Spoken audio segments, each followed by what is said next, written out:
Olá vocês! Estamos começando mais um Linkados na Área, um programa de entrevistas feitos por nós, alunos de jornalismo da SPM São Paulo. Eu sou Felipe Dorini. E eu sou Giovana Cunha. Hoje vamos conversar com a autora do livro Bololô, Vamos Ocupar, que foi vencedor do prêmio Compós em 2021. O livro foi lançado em 2022 durante o 45º Congresso Brasileiro da Ciência da Comunicação e trata sobre temas importantes como a insurgência dos secundaristas nas escolas do estado de São Paulo. Nossa convidada é uma excelente professora da casa, que coordena a Agência Experimental de Comunicação Corporativa e é uma expert em jornalismo político e científico. Seja bem-vinda, Francina. Olá, Giovana. Olá, Felipe. Oi. Estou muito feliz de estar aqui no Linkados hoje. Obrigada pelo convite. Obrigado você. Agora roda a vinheta e daqui a pouco tem um pouco mais sobre o livro Bololô, Vamos Ocupar.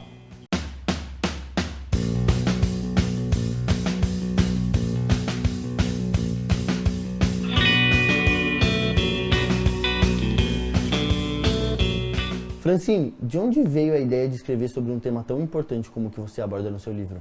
Então, a ideia veio da minha pesquisa de doutorado, né? O livro ele é o resultado da minha tese e durante o processo da pesquisa do doutorado eu tinha muito interesse em olhar para movimentos de resistência. E aí tem muitos movimentos que estavam acontecendo no mundo todo desde 2010, mas eu não estava no mundo todo e eu queria estar envolvida, né? Estar ali olhando mais de perto para um movimento. E quando teve a ocupação dos secundaristas em 2015, muitas escolas, mais de 200 escolas foram ocupadas em São Paulo e eu estava aqui, né? E apesar de não ser uma secundarista, eu não era um deles, mas eu pude acompanhar de perto todo esse processo, os protestos nas ruas. Então, para mim, fez todo sentido trazer esse tema para a pesquisa, olhar para esse movimento que estava acontecendo ali, ao mesmo tempo em que eu caminhava com a pesquisa. Isso é um dos motes assim, do livro, né? Que é essa metodologia de acompanhar o processo durante o acontecimento mesmo, que tem a ver com a função de jornalista também, né? Então, foi a partir daí que eu resolvi olhar para o movimento secundarista e passei aí 4 anos estudando os estudantes, mesmo depois que eles desocuparam, o que eles foram fazer, enfim. Passei 4 anos acompanhando o movimento. Bom, durante a pesquisa acreditamos que você esteve muito em campo. A realidade que você vivenciou foi parecida com o que você já esperava ou não? Olha, foi melhor, na verdade. Eu acho, assim... eu esperava um movimento mais deliberativo, vamos dizer assim. Quando eu fui fazer a pesquisa, eu queria olhar para como eles debatiam o movimento, como eles se organizavam em grupo, e eu vi que não era nada disso, por isso que o nome do livro até é Bololô, né? Porque na verdade é uma confusão de sentimentos, é tudo ao mesmo tempo acontecendo. Não tem aquela coisa de vamos neste momento debater e decidir algo em conjunto. Na verdade, os protestos vão acontecendo e eu acho que isso tem muito a ver com esse ímpeto da juventude mesmo, dos estudantes da idade, né? Mas isso é muito interessante porque aí eu pude trazer um outro olhar para a pesquisa, que alguns autores têm trabalhado isso, que é o olhar da gambiarra, da insurgência mesmo, é aquilo que acontece sem ser muito programado, sabe? Sem ser muito planejado, é um acontecimento. Então as coisas vão acontecendo na insurgência, no calor do momento, mas isso tem uma potencialidade estética, até artística mesmo, porque eu trabalhei também o conceito de performances, né? O movimento é muito performativo, então eles iam para as ruas, faziam movimentos, danças, poemas, cartazes, e tudo isso acabava virando também um movimento artístico. Tanto é que muitos deles hoje em dia são artistas, trabalham nessa área da estética, das artes visuais, isso é muito bacana. Então me surpreendeu, num primeiro momento a gente acha um pouco estranho, mas me surpreendeu positivamente, assim, achei bem bacana participar disso tudo. E trazendo um pouco para a sua realidade de professora universitária, como você acredita que a pesquisa toda que você fez nesse seu livro pode influenciar tanto as suas aulas como os assuntos abordados das suas aulas? Então, tem uma parte toda da pesquisa que eu olho para como a mídia e a imprensa cobrem os movimentos sociais, né? Então, a pesquisa ela é feita de vários capítulos, assim. E um desses capítulos é olhar para a imprensa, assim, para a mídia tradicional e para um jornalismo independente que surge ali a partir desses movimentos sociais. A gente tem muito forte um jornalismo independente, tipo Mídia Ninja, jornalistas livres que surgem a partir de junho de 2013, mas que estão muito presentes nesses movimentos, né, na ocupação dos estudantes. Então eu fiz ali vários momentos da pesquisa, e que esse material está no livro, olhando para a cobertura da imprensa paulista tradicional, que é Folha de São Paulo, Estadão, G1, a imprensa mais tradicional, e olhando também para como essa mídia independente cobriu o movimento. Então eu traço esse paralelo e acho que isso enriquece quando eu vou falar sobre isso com os alunos. E enriquece também a parte política, né? Porque o livro tem um fator político muito forte. Eu trago todo um estudo político que envolve Foucault, Deleuze, que são autores da ciência política, para olhar para os movimentos de resistência como fenômenos políticos também. E como eu sou da área de comunicação e política, do jornalismo político, isso me enriquece muito no conhecimento que eu tenho e no que eu posso passar para os meus alunos quando eu vou falar sobre jornalismo político, sobre cobertura também dos movimentos sociais, de jornalismo independente. É uma das eletivas que eu dou aqui, inclusive, cobertura e jornalismo independente. Bom, como já havíamos comentado antes, o nome do livro é Bololô, vamos ocupar. Como foi o processo para a decisão do nome do projeto e como encaixaria no projeto? Então, o Bololô, na verdade, eu dei esse nome para um artigo que eu apresentei quando eu ainda estava fazendo a tese. E aí muita gente achou interessante, falou, nossa, por que desse nome e tal? E o Bololô, os próprios estudantes usavam esse termo para falar deles mesmos, assim. Era como se fosse um grito de guerra, eles cantavam assim, Bololô, ha, ha, Bololô, vamos ocupar. E aí eu trouxe para um artigo e quando eu fui lançar o livro, a editora me falou, precisa de um nome mais marqueteiro, assim, vamos dizer. Um nome que chame atenção, né? E aí eu me lembrei desse artigo, eu falei, pô, eu escrevi um artigo que tinha o Bololô. Eu acho que o Bololô, ele resume bem, assim, o movimento, né? Porque é realmente um bololô de coisa e resume também o livro, porque eu costumo dizer que o meu livro é um bololô de autores, assim. Eu misturei autores que são clássicos, né, da filosofia, sociologia, das ciências políticas, e que normalmente não são muito misturáveis, vamos dizer assim. Então, quando eu trago esses autores num primeiro momento, assim, para pesquisa, alguns acadêmicos falam, não, mas esse autor não conversa com esse autor, que é Foucault, Rancière, Deleuze. E mesmo assim eu falei, não, eu acho que, por que eles não conversam, né? Eu sou meio insistente nisso. Eu acho estranho esse negócio de falar, esse não pode pôr com esse. Eu falo, não, eu quero pôr, né? E de alguma forma isso deu certo, mas acabei falando, também virou um bololô de autores, assim, que normalmente que não é muito comum ver eles sendo citados, assim, na mesma pesquisa. Então, o bololô acho que deu certo tanto para o assunto, que eram os estudantes, né? Quanto para a parte teórica da pesquisa também.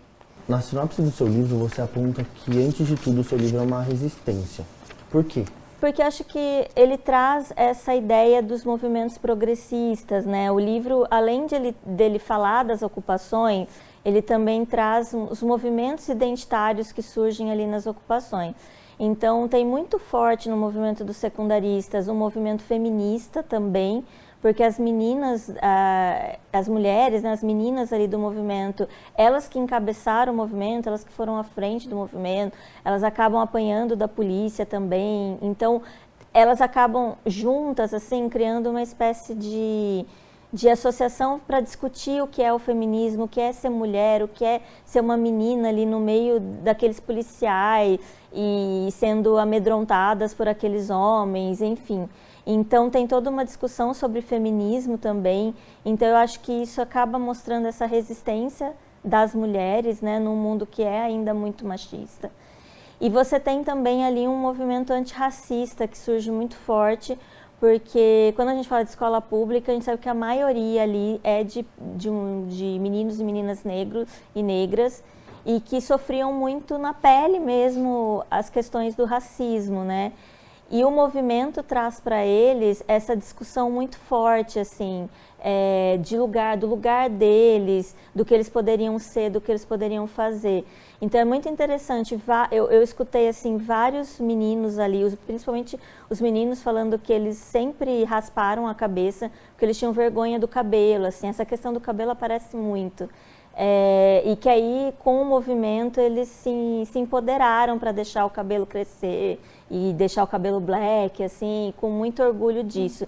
Então, quando eu falo de resistência, é uma resistência ali da vida deles. Então, o movimento não foi só para assim, para contestar o governo do estado e para contestar o que estava sendo feito ali na educação, mas também um movimento de empoderamento desses meninos e meninas que se sentiam muito invisibilizados, se sentiam assim muito humilhados pelo lugar social que eles ocupam mesmo. Então a gente vê que ali eles se colocam, né, como pessoas, né, apesar de serem menores, eles se colocam como seres que têm fala, que têm voz, que querem ser ouvidos também. Então, por isso que eu falo que é um grito de resistência de um povo que sempre estava ali oprimido, né, e vivendo numa invisibilidade. Por isso que eu falo que é um grito de resistência para mim também, porque acabei aprendendo muito sobre essas questões ao longo do trabalho. E o seu livro foi um porta-voz também para esse grupo que quebrou essa resistência, né?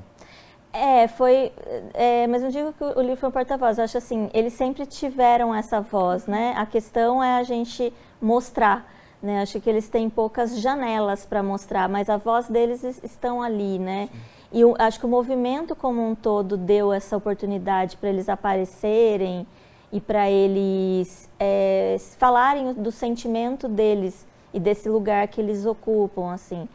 Porque hoje, se a gente parar para pensar, até hoje, né, mesmo depois de mais de 5 anos que aconteceu todo esse movimento, até hoje a escola é um lugar assim que você passa a maior parte do tempo ali dentro da escola, mas que muitas vezes é um lugar frio, né, em que os próprios estudantes que vivem ali e que estão à frente ali, que são eles, né, o principal objeto ali da escola, eles mesmos são pouco ouvidos, né? Então isso era uma coisa que eles sempre falavam, assim, que a escola às vezes é um lugar onde eles passam muito tempo, então é como se fosse uma família, os principais amigos estão ali na escola, mas ao mesmo tempo parece uma prisão, né? Que eles não têm liberdade muitas vezes para falar, para se colocar.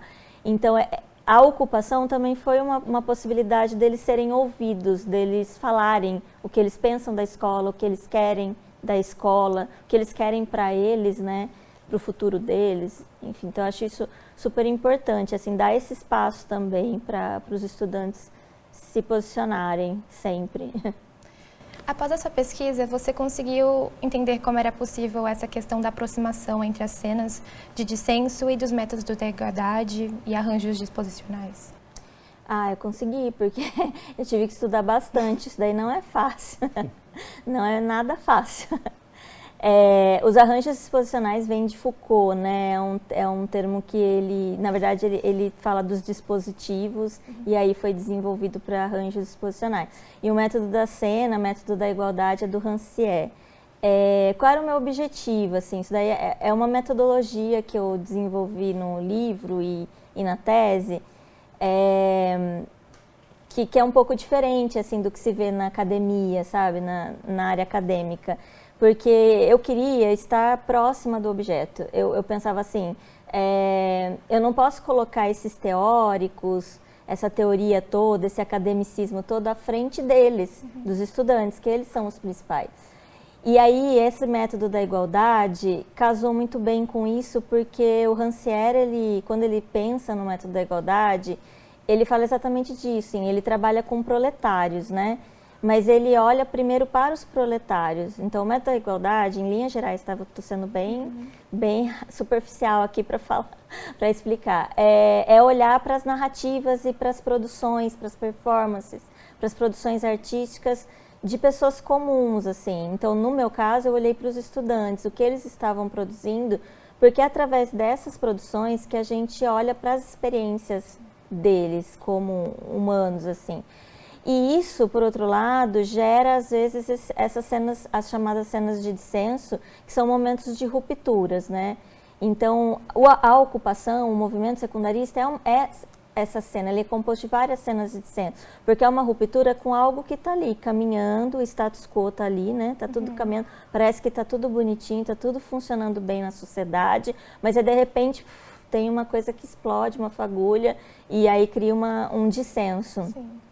E o movimento secundarista é isso, né? Porque, na verdade, não está tudo sob controle. Na verdade, parece que está, mas é porque tem coisas que estão sendo empurradas para debaixo do pano, com preconceitos, problemas estruturais, pessoas que não estão sendo ouvidas. E aí, quando isso vem à tona e explode, a gente tem o dissenso, né? Então, casou muito bem, assim, com isso. E o dissenso, ele provoca esses arranjos. Os arranjos nada mais são que as formas, essas gambiarras, né, que eu comentei, que são as formas como as pessoas fazem o movimento acontecer. O movimento não é algo organizado como é uma empresa, ele vai acontecendo, né? Então, um dia a polícia chega, você tem que dar um jeito de fugir da polícia ou dar um jeito de escapar ali das bombas de gás. Então, esses movimentos que vão ocupando, eles têm que estar dia a dia usando de arranjos para se manter ali sobrevivendo e manter a ocupação acontecendo. Então está tudo muito interligado mesmo, pelo menos ali no livro eu consigo fazer tudo fazer sentido, de alguma forma. Você afirma que durante sua pesquisa foi usado um método de bricolagem. Como você entende que esse ponto foi importante para os resultados que você tem hoje? Então, a bricolagem é você trazer é como se fosse um quebra-cabeça, né? Você trazer vários elementos para você ir montando uma cena. Isso tem a ver com o método da cena, que eu falei do Rancière, né? Então, quando você monta uma cena, você tem que trazer vários elementos dessa cena. São normalmente cenas que já aconteceram, que estão acontecendo. Mas você nunca consegue ter a cena 100% como ela de fato acontece, porque só realmente o momento ali é que mostra essa cena. Então, a bricolagem é você conseguir trazer esses elementos. Então, quais são esses elementos que eu trouxe ali do movimento secundarista, né? A fala de um aluno que está sendo, sei lá, preso pela polícia, o grito de outro aluno, a imagem ali do momento acontecendo, os vídeos da ocupação acontecendo, os cartazes que são produzindo, tudo daquele mesmo momento. Então, quando eu trago o cartaz, a fala do aluno, o grito, a performance que foi feita ali para aquele momento acontecer, tudo isso eu junto, eu tenho alguma coisa da cena, né? E isso a gente chama de bricolagem, porque são várias peças que eu vou juntando e nem sempre fica perfeito, você não consegue encaixar tudo, mas que você consegue ter um panorama assim dessa cena, de como ela se deu ali no momento. E como você acredita que essa sua pesquisa pode influenciar novas pesquisas e supostas futuras políticas públicas? Então, para novas pesquisas, eu acho que esse método, né, que eu desenvolvi pode ser útil. Na verdade, eu não desenvolvi, eu juntei, né, vários métodos que já existiam e fiz um percurso. Mas eu acho que pode ser útil para outros pesquisadores, principalmente da área de humanidades, porque a gente na área de humanidades fica às vezes muito engessado em métodos que vêm muito da exatas.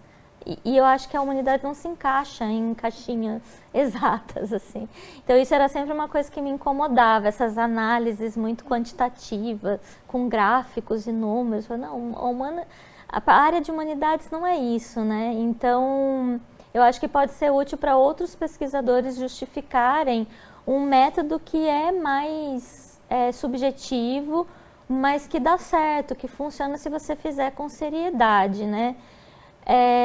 Já para as políticas públicas, eu acho que o movimento secundarista como um todo, ele colabora para discutir educação.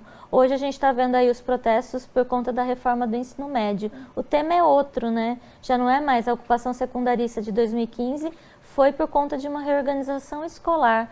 Hoje estão indo para as ruas para discutir o novo ensino médio.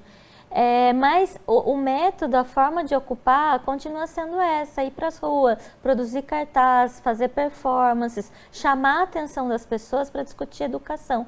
E a gente precisa, se tem duas coisas que a gente precisa sempre discutir e sempre ficar de olho, é saúde e educação. A gente não tem uma sociedade desenvolvida se essas duas áreas não tiver fluindo, não estiver seguindo. Então, eu gosto muito de trabalhar com educação porque eu acho que é um pilar assim, para a gente ter uma sociedade justa, bem desenvolvida e democrática. Então, por isso que acho que contribui para que a sociedade discuta mais as questões que envolvem a educação nesse país. Bom, Fran, infelizmente nosso tempo acabou, mas muito obrigada por ter participado, foi um prazer recebê-la. Eu que agradeço, obrigada Giovana, Felipe, parabéns pelo programa a todos aí do Linkados. Obrigado pela participação, Francine.